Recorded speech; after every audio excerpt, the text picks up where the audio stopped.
Magandang umaga sa inyong lahat, mga minamahal kong kapatid sa pananampalataya. Ako ay lubhang nagpapasalamat at puno ng kagalakan na muli tayong nagkikita-kita sa umaga na ito sa simula ng isang bagong araw na puno ng mga pagpapala at oportunidad mula sa ating mapagmahal na Panginoon. Salamat sa Diyos dahil binigyan niya tayo ng pagkakataon na magmulat muli ng ating mga mata, huminga ng hangin ng buhay at magsimula ng isang bagong kabanata sa ating buhay. Ako ay lubos na natutuwa at humahanga sa inyong dedikasyon na magsimula ang inyong araw na kasama ang Panginoon, na kilalanin siya bilang pinagmumulan ng lahat ng ating mga pagpapala at naihandog sa Kanya ang buong araw na ito na puno ng pag-asa at pangako. Sa araw na ito, nais kong ipaalala sa inyo na bawat umaga ay regalo, bawat pagsikat ng araw ay patunay ng katapatan ng Diyos, at bawat paghinga natin ay oportunidad na magpasalamat at magpuri sa Kanya na walang sawang nagmamahal sa atin. Alam ko na ang bawat isa sa inyo ay may kanya-kanyang pinagdadaanan ngayong umaga. Mayroon sa inyo na gising na masaya at puno ng enerhiya, ngunit mayroon din na bumangon na may mabigat na puso, may mga alalahanin, may mga takot at may mga tanong sa puso. Ngunit nais kong sabihin sa inyo na ang Diyos na bumangon tayo ngayong umaga ay ang parehong Diyos na nangako sa atin na hindi niya tayo pababayaan, na hindi niya tayo iiwan at nakasama natin siya sa bawat hakbang ng ating paglalakbay. Ang tema natin ngayong umaga ay tungkol sa bagong pag-asa na dulot ng bawat umaga. Ang pag-asa na nagmumula sa Diyos na hindi nagbabago, na laging tapat sa Kanyang mga pangako at na patuloy na gumagawa ng mga himala sa buhay ng mga nagtitiwala sa Kanya. Ang ating bersikulo para sa umaga na ito ay matatagpuan sa Aklat ng Awit, Awit 2:3, talatang 2 hanggang 3, kung saan sinasabi, "Bago pa ang bukang liwayway, dumarating ang kanyang mga kahabagan. Sila ay panibago tuwing umaga. Dakila ang iyong katapatan." Nakikita ba ninyo kung gaano kaganda ang mensaheng ito? Bawat umaga, bago pa tayo magising, ang Panginoon ay may mga bagong kahabagan na naghihintay sa atin. Hindi siya nangangailangan na perpekto tayo o nakarapat-dapat tayo bago niya tayo pagkalooban ng kanyang awa at pag-ibig. Sa halip, dahil sa kanyang walang hanggang pagmamahal, binibigyan niya tayo ng bagong simula, ng bagong pagkakataon, ng bagong pag-asa sa bawat paggising natin. Ang katapatan ng Diyos ay walang kapantay, walang katulad, at walang hanggan. Kahit gaano pa karami ang ating mga pagkakamali kahapon, kahit gaano pa kabigat ang ating mga kasalanan, ang umaga na ito ay dumating na puno ng awa at habag ng Panginoon. Kaya nga nais ko kayong imbitahan ngayong umaga na makiisa sa akin sa isang malalim na panalangin, isang panalangin na magmumula sa kaibuturan ng ating mga puso, isang panalangin na magbubukas ng pintuan ng langit, at isang panalangin na magdadala ng pagbabago sa ating mga buhay.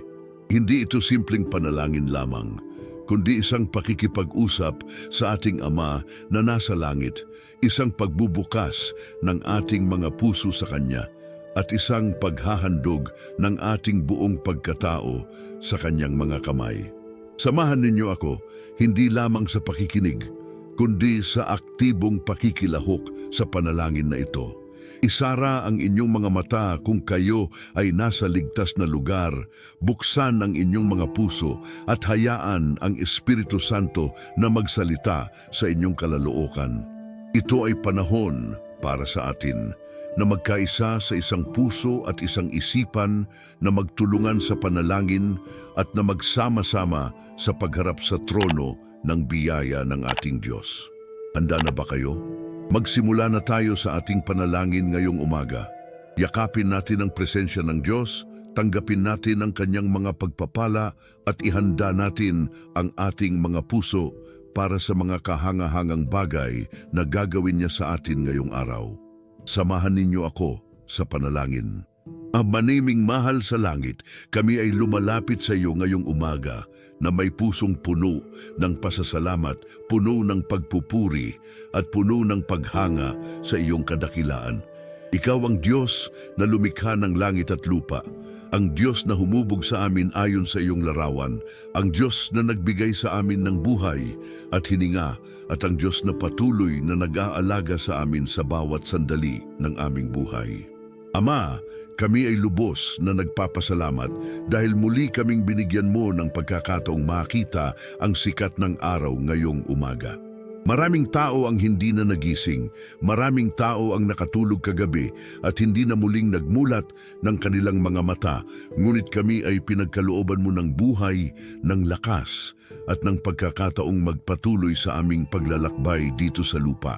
Salamat po Panginoon dahil sa bawat paghinga na iyong ibinibigay, sa bawat tibok ng aming puso at sa bawat sandali na iyong ipinagkakaloob sa amin. Ama, salamat dahil ang umaga na ito ay hindi lamang simpleng umaga, kundi isa pang patunay ng iyong katapatan. Tulad ng sinasabi ng iyong salita sa aklat ng awit, ang iyong mga kahabagan ay panibago tuwing umaga at dakila ang iyong katapatan. Nakikita namin ito, Panginoon. Nakikita namin kung paano mo kaming pinagkalooban ng bagong pagkakataon, bagong pag-asa at bagong lakas upang harapin ang mga hamon ng buhay. Kahit kahapon ay puno ng mga pagkakamali, kahit kahapon ay may mga sandali na lumayo kami sa iyo. Ngayong umaga ay nandyan ka pa rin, naghihintay sa amin na may nakabukas na mga bisig, handang tanggapin kami, handang patawarin kami, at handang gabayan kami sa tamang landas. Salamat po sa iyong walang hanggang pag-ibig na hindi nauubos, hindi napapagod, at hindi kailanman sumusuko sa amin. Panginoon, kami ay kilala mo ng lubos. Alam mo ang bawat isa sa amin dito ngayong umaga. Alam mo ang aming mga pangalan, ang aming mga mukha, ang aming mga puso, at ang aming mga sitwasyon. Alam mo ang mga iniisip namin ngayong umaga, ang mga alalahanin na dala-dala namin, ang mga takot na kumakalam sa aming dibdib, at ang mga panalangin na hindi pa namin masabi ng malakas. Ama, alam mo ang lahat at sa kabila ng lahat ng ito, mahal mo pa rin kami ng walang kondisyon at walang hangganan. Salamat dahil hindi mo kami hinuhusgahan base sa aming mga kahinaan, kundi tinitingnan mo kami sa pamamagitan ng dugo ng iyong anak na si Jesus, at nakikita mo kami bilang malinis, banal at karapat-dapat. Ang katotohanan ito ay nagbibigay sa amin ng malaking kaginhawahan at kapayapaan. Kinikilala namin ngayong umaga, Panginoon, na ikaw ay nandito. Hindi ka malayo, hindi ka abala, at hindi ka walang pakialam sa aming mga sitwasyon.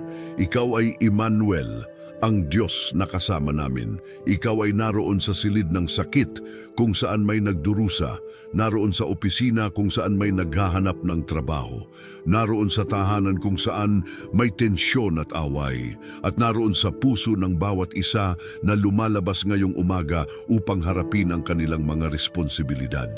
Ama, salamat dahil hindi ka Diyos na malayo at hindi maabot, kundi isang Diyos na malapit, isang Diyos na nakikinig, at isang Diyos na tumutugon sa aming mga panalangin. Salamat dahil kahit sa pinakamadilim na sandali ng aming buhay, nandoon ka, hawak mo ang aming kamay at ginagabayan mo kami pabalik sa liwanag.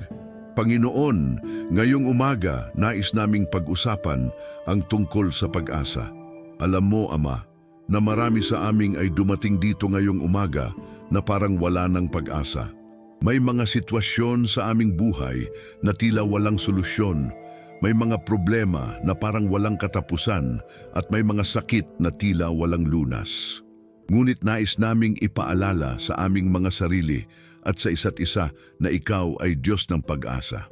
Sa sulat sa mga taga-Roma, Kabanata 15, Talatang 13 sinasabi, "Ang Diyos ng pag-asa ay punuin nawa kayo ng buong kagalakan at kapayapaan sa pagsampalataya upang kayo ay sumaganang mainam sa pag-asa."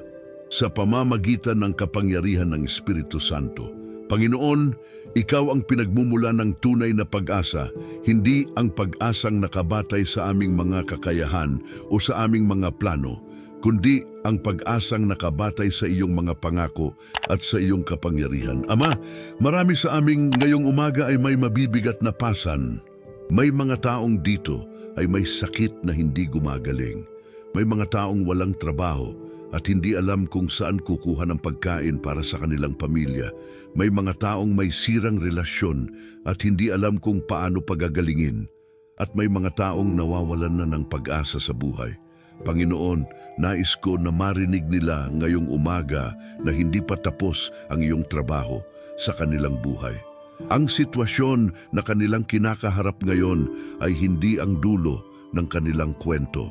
Ikaw ay Diyos na gumagawa ng mga milagro, Diyos na nagbabago ng mga imposible sa posible at Diyos na may plano para sa bawat isa sa amin na masigit pa sa aming maiisip o maaabot. Panginoon, hinihiling namin ngayong umaga na ibigay mo sa amin ang pag-asa na nagmumula sa iyo. Hindi ang pag-asang temporal o pansamantala, kundi ang pag-asang matatag, ang pag-asang hindi nauubos kahit sa gitna ng unos at ang pag-asang nakaangkla sa iyo na hindi gumagalaw at hindi nagbabago. Tulungan mo kaming maging mga tao ng pag-asa, mga taong kahit sa gitna ng kadiliman ay naniniwala pa rin na darating ang liwanag. Mga taong kahit sa gitna ng taglamig ng buhay ay naniniwala pa rin na darating ang tag-init. At mga taong kahit sa gitna ng mga pagsubok ay naniniwala pa rin na ikaw ay gumagawa at magpapatuloy na gumawa sa aming buhay. Tulungan mo kami, Panginoon, na magtiwala sa iyo ng buo. Alam kong mahirap ito, Ama. Alam ko na may mga panahon na tila ang iyong tahimik at hindi ka tumutugon sa aming mga dalangin. May mga panahon na hinihiling namin ang isang bagay at ibinibigay mo ang iba. May mga panahon na gusto naming mabilis ang iyong tugon, ngunit ikaw ay nag-aantay at nag-eensayo sa amin ng pasensya. Ngunit Ama, tulungan mo kaming maunawaan na ang iyong mga paraan ay mas mataas kaysa sa aming mga paraan. Ang iyong mga iniisip ay mas mataas kaysa sa aming mga iniisip. At ang iyong plano ay palaging para sa aming kabutihan kahit hindi namin ito agad maintindihan. Tulad ng sinasabi sa aklat ni Jeremias, Kabanata 20, talatang 11, sapagkat aking nalalaman ang mga pag-iisip na iniisip ko tungkol sa inyo, sabi ng Panginoon, mga pag-iisip ng kapayapaan at hindi ng kasamaan upang bigyan kayo ng kinabukasan at ng pag-asa. Panginoon, hinihiling namin na palakihin mo ang aming pananampalataya. Minsan ay napakaliit ng aming pananampalataya, kasing liit ng butil ng mustasa. Ngunit kahit ganun kaliit, sinabi mo sa iyong salita na kung mayroon kaming pananampalatayang kasing liit ng butil ng mustasa, masasabi natin sa bundok na lumipat at lilipat ito. Panginoon, nais naming makaranas ng ganitong uri ng pananampalataya, ang pananampalatayang gumagawa ng mga himalang, ang pananampalatayang lumalampas sa aming pag-unawa, at ang pananampalatayang nagdudulot ng mga bagay na imposible sa pananaw ng tao, ngunit posible sa iyo. Palakihin mo ang aming pananampalataya, Ama, upang magtiwala kami sa iyo ng buo kahit hindi namin nakikita ang kabuuan ng iyong plano. Hinihiling din namin, Panginoon, na bigyan mo kami ng lakas na harapin ang araw na ito. Alam naming ang araw na ito ay may dalang mga hamon, mga pagsubok, mga responsibilidad at mga desisyon na kailangan naming gawin. May mga tao ditong papasok sa trabaho na hindi nila gusto. May mga tao na haharapin ang mga taong mahirap pakisamahan. May mga tao na dadaan sa mga sitwasyong magpapahirap sa kanilang loob. At may mga tao na kailangang gumawa ng mga desisyon na magpapabago sa kanilang buhay. Panginoon, kasama mo sila. Bigyan mo sila ng karunungan na nagmumula sa iyo, ng lakas na lampas sa kanilang kakayahan at ng kapayapaang lampas sa kanilang pag-unawa.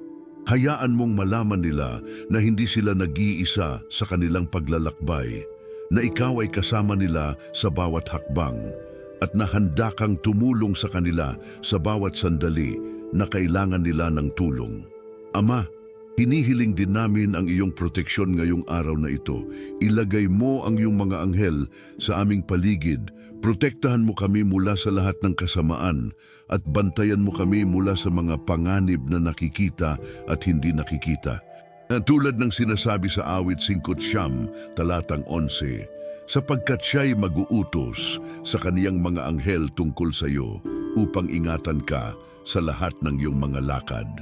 Panginoon, nagtitiwala kami sa iyong proteksyon. Alam naming ikaw ay aming kanlungan at aming kalasag, ang aming matibay na tore kung saan kami ay tumatakbo at ligtas. Pangalagaan mo po ang bawat isa sa amin ngayong araw na ito, mula sa aming paglabas ng bahay hanggang sa aming pagbalik, mula sa aming unang gawa hanggang sa aming huling gawa, at mula sa aming unang salita hanggang sa aming huling salita. Panginoon, nais din naming ipanalangin ng aming mga pamilya ngayong umaga. Alam mo, Ama, na ang pamilya ay isa sa pinakamahalagang bahagi ng aming buhay. Ang aming mga pamilya ay iyong regalo sa amin, mga taong inilagay mo sa aming buhay upang mahalin, alagaan at gabayan. Ngunit Ama, alam din namin na ang pamilya ay madalas na pinakamaraming pagsubok. Dito sa pamilya natin ay nararanasan ang pinakamalalim na sakit, ang pinakamatinding away at ang pinakamalaking hindi pagkakaintindihan. Kaya ngayong umaga, hinihiling namin na pagkalooban mo ng iyong biyaya ang aming mga pamilya. Panginoon, para sa mga ama na nandito ngayong umaga, hinihiling ko na bigyan mo sila ng karunungan na pangalagaan ang kanilang mga pamilya. Bigyan mo sila ng lakas na maging mabuting halimbawa sa kanilang mga anak, ng pasensya na makinig sa kanilang asawa, at ng katapangan na manguna sa kanilang tahanan sa takot at pag-ibig sa iyo. Maraming ama ngayon ay nalilito kung paano maging mabuting ama, paano balansehin ang trabaho at pamilya, at paano gabayan ang kanilang mga anak sa mundong puno ng tukso. Panginoon, gabayan mo sila, turuan mo sila, at gawing instrumento ang bawat isa upang magdala ng iyong presensya sa kanilang mga tahanan. Para sa mga ina na nandito ngayong umaga, Panginoon, alam ko na sila ay may pinakamabigat na responsibilidad. Sila ang nag-aalaga, nag-aaruga, at nag-aalala sa kanilang mga pamilya. Maraming ina ay pagod na, halos wala ng lakas pa, pero patuloy pa rin nilang ginagawa ang kanilang mga tungkulin dahil sa kanilang pag-ibig sa kanilang pamilya. Ama, bigyan mo sila ng lakas na lampas sa kanilang kakayahan. Bigyan mo sila ng kapayapaan sa gitna ng kanilang mga alalahanin. Turuan mo silang magtiwala sa iyo para sa kinabukasan ng kanilang mga anak. At ipakita mo sa kanila na ikaw ay nakikita ang lahat ng kanilang mga sakripisyo, ang lahat ng kanilang mga luha at ang lahat ng kanilang mga panalangin, at na hindi ito nasasayang kundi ito ay parang mabangong handog sa iyong harapan. Para sa mga anak na nandito ngayong umaga, para sa mga kabataan at mga teenagers na nakikinig, Panginoon, protektahan mo sila. Alam namin na ang mundo ngayon ay puno ng mga panganib para sa mga kabataan.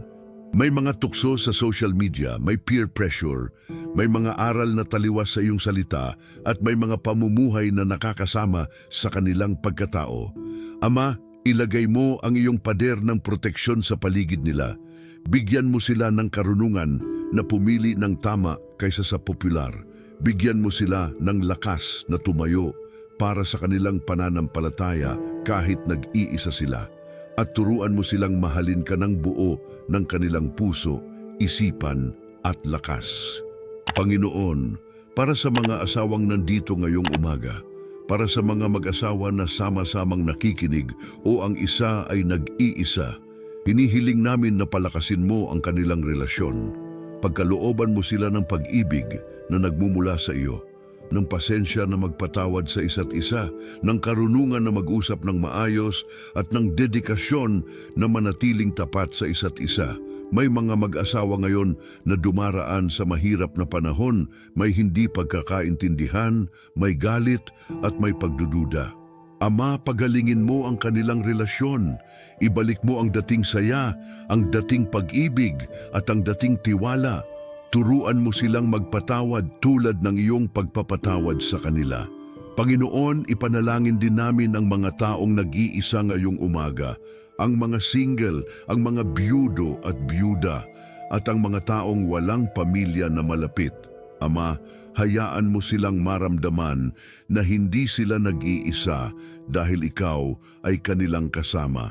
Ikaw ay kanilang ama, kanilang kaibigan, at kanilang kasangga. Punan mo ang kanilang buhay ng iyong presensya. Bigyan mo sila ng mga taong magiging blessing sa kanila at ipakita mo sa kanila na mayroon kang perpektong plano para sa kanilang buhay. Ngayong umaga, Panginoon, ipanalangin din namin ang kalusugan ng bawat isa. Maraming tao ngayon ay may sakit sa katawan. May mga taong may chronic illness, may cancer, may diabetes, may high blood pressure, may sakit sa puso, may arthritis at iba't ibang uri ng karamdaman. Ama, ikaw ay Jehovah Rapha, ang Diyos na nagpapagaling. Hinihiling namin ang iyong kapangyarihan na gumaling. Hipuin mo ang bawat may sakit ngayong umaga. Damhin mo ang kanilang mga sugat, ang kanilang mga sakit, at ang kanilang mga kalungkutan.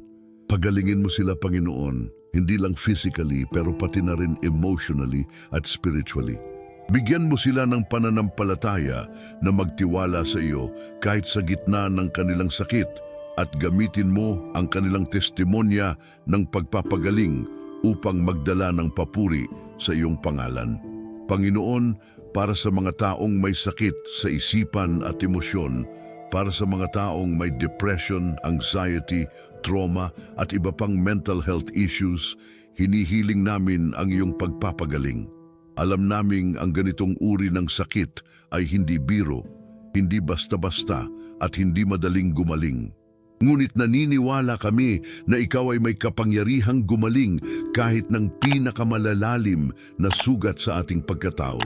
Hipuin mo ang kanilang isipan, Panginoon. Alisin mo ang mga takot, ang mga alalahanin at ang mga alaala na sumisira sa kanilang buhay. Bigyan mo sila ng kapayapaan na lampas sa kanilang pag-unawa, ng pag-asa na darating ang mas magandang bukas at ng lakas na magpatuloy sa bawat araw. Ama, hinihiling din namin ang kalayaan para sa mga taong gapos ngayong umaga. May mga taong gapos ng addiction, ng bisyo, ng masasamang ugali at ng mga kasalanan na paulit-ulit. May mga taong gusto nang tumigil pero hindi nila magawa dahil gapos sila ng kaaway. Panginoon, sinasabi ng iyong salita sa awit 146, talatang 71, inilabas mo sa bilangguan ang mga nakagapos. Ama, ngayong umaga, hinihiling namin na palayain mo ang mga nakakulong sa kadena ng kasalanan. Alisin mo ang lahat ng bisyo, ang lahat ng addiction, at ang lahat ng masasamang gawi na sumisira sa kanilang buhay. Bigyan mo sila ng kalayaan na nagmumula sa iyo, ng kakayahang magsimulang muli, at ng lakas na magpatuloy sa tamang landas. Panginoon, para sa mga taong nasa financial crisis ngayong umaga, para sa mga walang trabaho, sa mga may utang na hindi nila alam kung paano babayaran, sa mga taong araw-araw na nahihirapan kung saan kukuha ng pagkain, hinihiling namin ang iyong provision.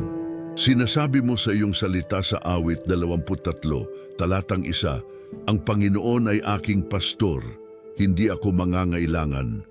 Panginoon, ikaw ay aming tagapag-alaga, ang aming provider, at ang aming source ng lahat ng aming pangangailangan. Hinihiling namin ngayong umaga na buksan mo ang mga pintuan ng oportunidad para sa mga walang trabaho. Bigyan mo sila ng trabahong swak sa kanilang kakayahan, ng trabahong makakapagbigay sa kanilang pangangailangan, at ng trabahong magdadala ng fulfillment sa kanilang buhay. Para sa mga may negosyo, Panginoon, pagpalain mo ang kanilang mga negosyo. Bigyan mo sila ng karunungan na mamahala ng maayos, ng integridad na magtrabaho ng matuwid, at ng bendisyon na lumaki ang kanilang kita. Para sa mga empleyado, bigyan mo sila ng favor sa kanilang mga employer, ng sipag at tiyaga sa kanilang trabaho, at ng oportunidad na umunlad sa kanilang karera.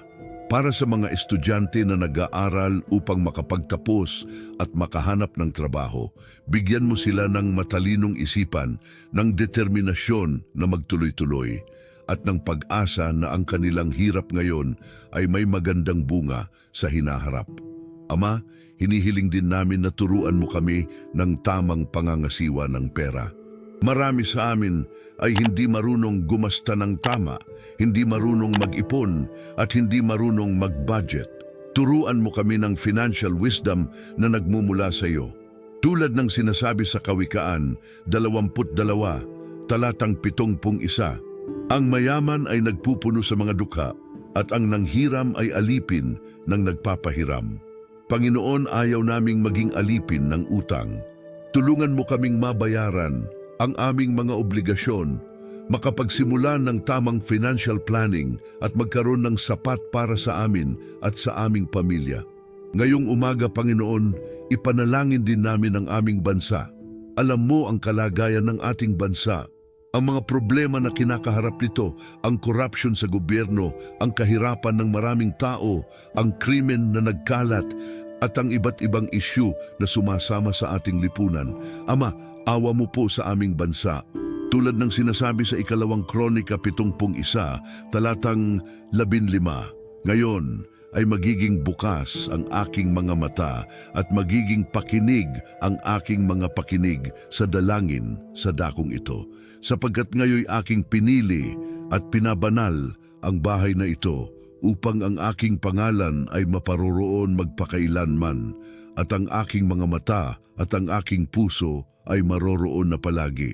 Ama, manalangin kami para sa aming bansa, para sa aming mga leader, at para sa bawat mamamayan. Ang Panginoon, ipanalangin namin ang aming presidente at lahat ng nasa gobyerno.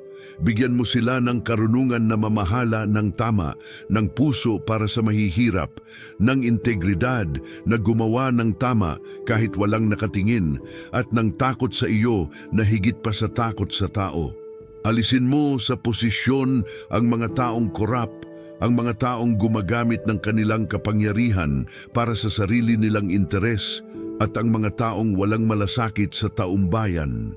Ilagay mo sa pwesto ang mga taong tunay na may puso para sa bayan, ang mga taong handang maglingkod ng walang hinihinging kapalit, at ang mga taong takot sa iyo at sumusunod sa iyong mga kautusan. Ipanalangin din namin, Panginoon, ang kapulisan at ang militar. Protektahan mo sila sa kanilang tungkulin. Bigyan mo sila ng lakas na labanan ng krimen, ng integridad na huwag makipagsabuatan sa masasama, at ng dedikasyon na maglingkod ng tapat sa bayan. Para sa mga sundalo na nasa frontline, na nagbabantay sa ating mga hangganan, na nakikipaglaban para sa ating kalayaan, protektahan mo sila, Panginoon.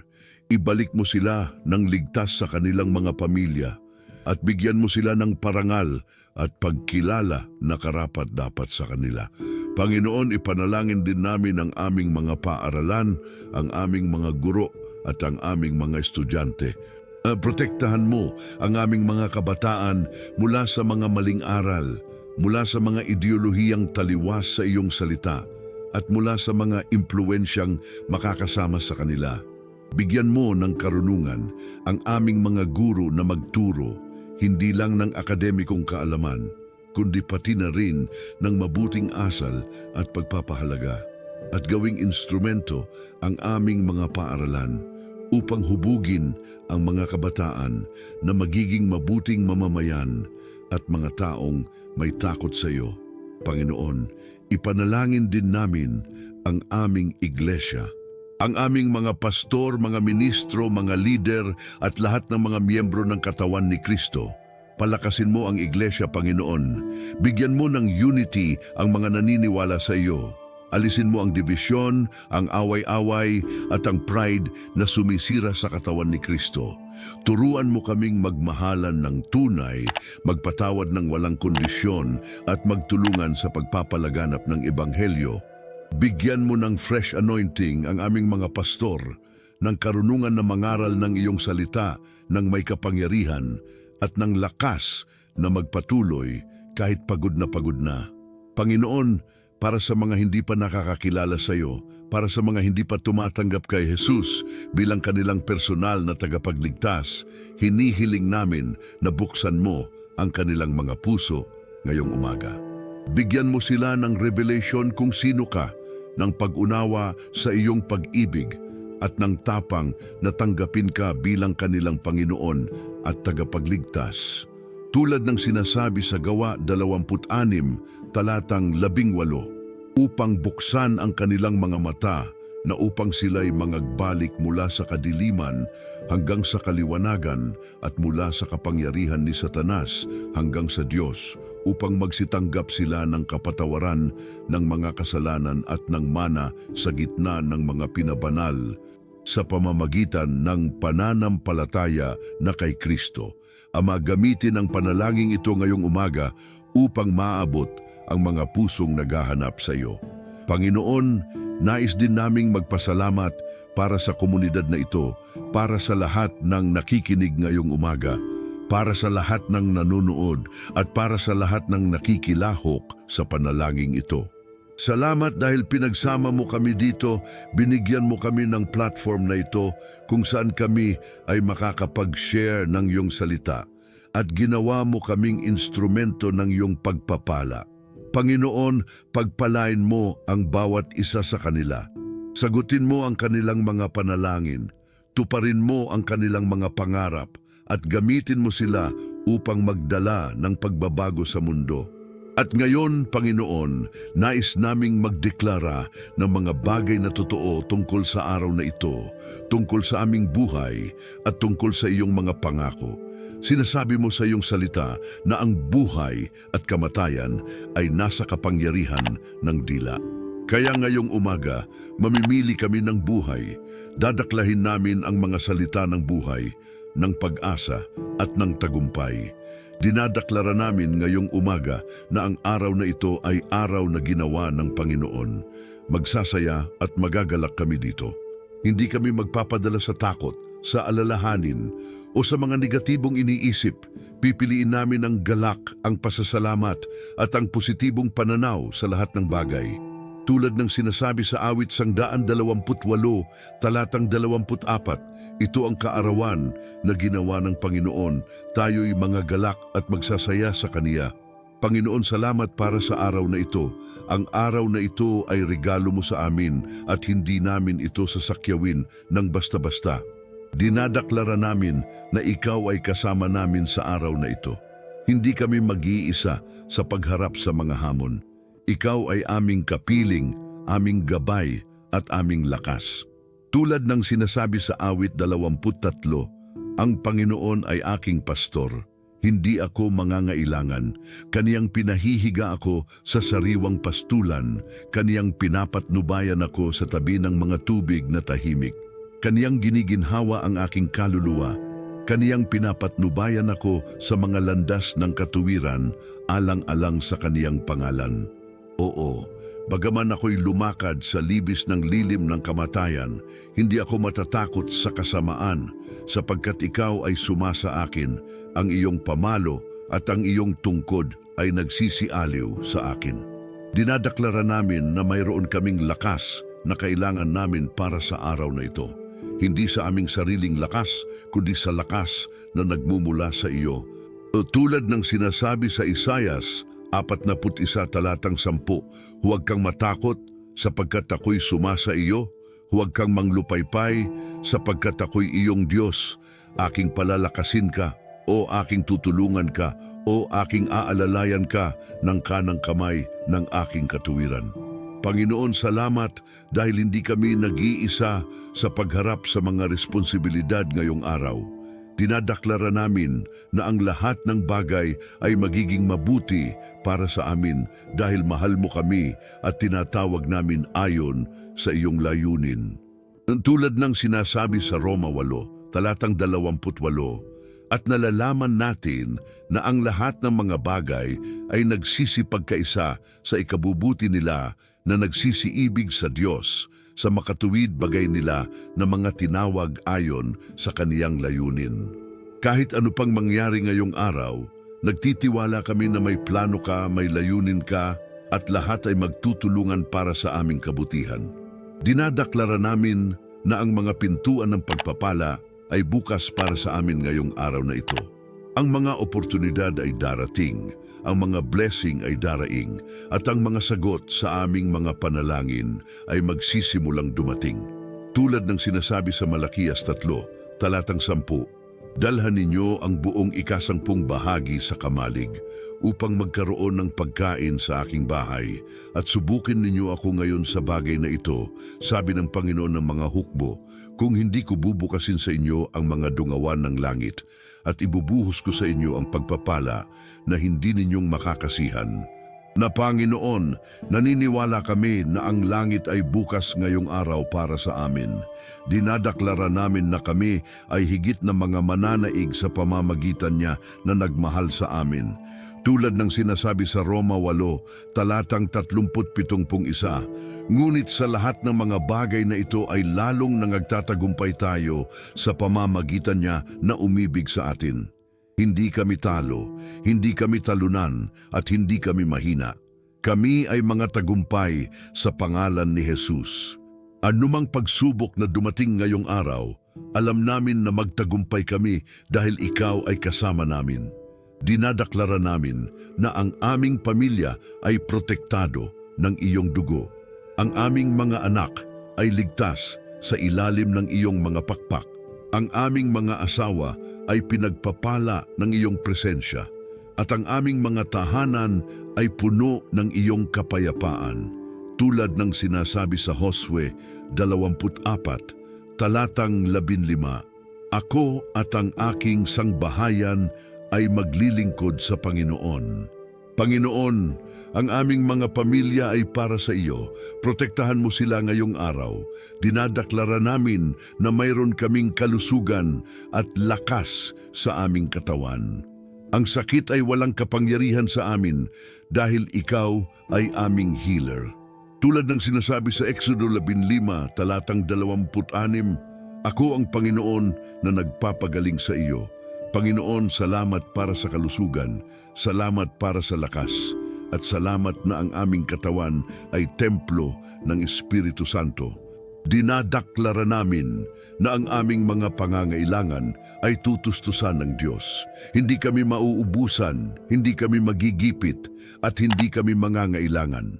Tulad ng sinasabi sa Filipos 4, talatang 11, at tutustusan ng aking Diyos ang bawat pangangailangan ninyo ayon sa kaniyang mga kayamanan sa kaluwalhatian kay Kristo Jesus. Panginoon, nagtitiwala kami sa iyong provisyon. Dinadaklara namin na ang karunungan ng Diyos ay sumaamin. Sa bawat desisyon na gagawin namin ngayong araw, ikaw ay gagabay sa amin. Tulad ng sinasabi sa awit 32, talatang 81, tuturuan at tuturuan kita sa daan na iyong dapat lakaran. Akin itututuro sa iyo na aking mga mata ay nakatuon sa iyo. Panginoon, salamat para sa iyong paggabay. Dinadaklara namin na ang mga anghel ng Diyos ay nakapaligid sa amin. Sila ay nag-iingat sa amin sa lahat ng aming mga lakad. Tulad ng sinasabi sa awit 5, talatang 11 at 12, sapagkat siya'y mag-uutos sa kaniyang mga anghel tungkol sa iyo upang ingatan ka sa lahat ng iyong mga lakad. Kanilang dadalhin ka sa kanilang mga kamay, baka ang iyong paay madapa sa bato. Panginoon, salamat para sa iyong supernatural protection. At ngayon, Panginoon, habang nagtatapos ang aming panalangin, nais naming ilaan ang araw na ito sa iyo. Ang susunod na mga oras na ito, ang mga lugar na pupuntahan namin, ang mga taong makakasalamuhan namin, at ang mga gawain na gagawin namin ay para sa iyo. Gawing instrumento ang bawat isa sa amin upang magdala ng iyong liwanag sa mundo, ng iyong pag-ibig sa mga taong nangangailangan, at ng iyong katotohanan sa mga ligaw na kaluluwa. Hayaan mong makita ng iba si Jesus sa aming buhay, hindi dahil sa aming mga salita, kundi dahil sa aming mga gawa. Panginoon, salamat para sa panalangin ito. Salamat dahil nakinig ka, salamat dahil tumutugon ka, at salamat dahil mahal mo kami ng walang kondisyon at walang hangganan. Patuloy mong gabayan kami sa araw na ito. Patuloy mong protektahan kami, at patuloy mong pagpalain kami. Lahat ng ito ay aming hinihiling at ipinagdarasal sa napakadakilang pangalan ni Jesus, ang aming Panginoon at tagapagligtas. Amen at amen. Mga kapatid, natapos na natin ang aming malalim na panalangin ngayong umaga. Ngunit bago ako magtapos, nais kong anyayahan kayong lahat na makiisa sa komunidad na ito. Kung ang panalangin ito ay naging blessing sa inyo, kung naramdaman ninyo ang presensya ng Diyos habang nagdarasal tayo, at kung nakatulong ito sa inyo na magsimula ang inyong araw ng may pag-asa at lakas, ako ay humihingi sa inyo na mag-iwan ng inyong komento sa ibaba. Sabihin ninyo sa amin kung paano kayo nag-blessing sa panalangin ito. Ibahagi ninyo ang inyong mga testimonya ng sagot sa panalangin. At ipaalala ninyo sa isa't isa na ang Diyos ay buhay at gumagawa pa rin ng mga himala hanggang ngayon. Kung hindi pa kayo nakasubscribe sa channel na ito, hinihiling ko sa inyong na mag-subscribe at i-click ang notification bell upang hindi kayo makaligtaan ng mga bagong video. Araw-araw kaming nag-u-upload ng mga panalangin, mga mensahe ng pag-asa at mga biblical teaching na makakatulong sa inyong spiritual journey. Samahan ninyo kami sa paglalakbay na ito. Maging bahagi ng pamilyang ito na nagtutulungan sa panalangin at sumusuporta sa isa't isa. At higit sa lahat mga kapatid, nais kong ipaalala sa inyo na kayo ay mahal ng Diyos. Kahit ano pa ang inyong pinagdadaanan ngayong araw, kahit gaano pa kahirap ang inyong sitwasyon, at kahit gaano pa kayo kalayo sa pakiramdam ninyo sa Diyos, ang katotohanan ay mahal niya kayo. Mahal na mahal niya kayo. At sa araw na ito, gusto niyang ipakita sa inyo kung gaano kalaki ang kanyang pag-ibig para sa inyo. Kaya humayo kayo ngayong araw na puno ng pag-asa, puno ng lakas, at puno ng tiwala na ang Diyos ay kasama ninyo. Harapin ninyo ang araw na ito nang may ngiti sa inyong mukha, may awit sa inyong puso, at may tiwala na ang lahat ay magiging mabuti dahil ang Diyos ay nasa kontrol. Pagpalain kayo ng Panginoon at ingatan, pakinangin niya ang kanyang mukha sa inyo at mahabag sa inyo. Itingala niya ang kanyang mukha sa inyo at bigyan kayo ng kapayapaan. Hanggang sa muli nating pagkikita, manatili kayong blessed, protected at loved. Magandang umaga at God bless you all.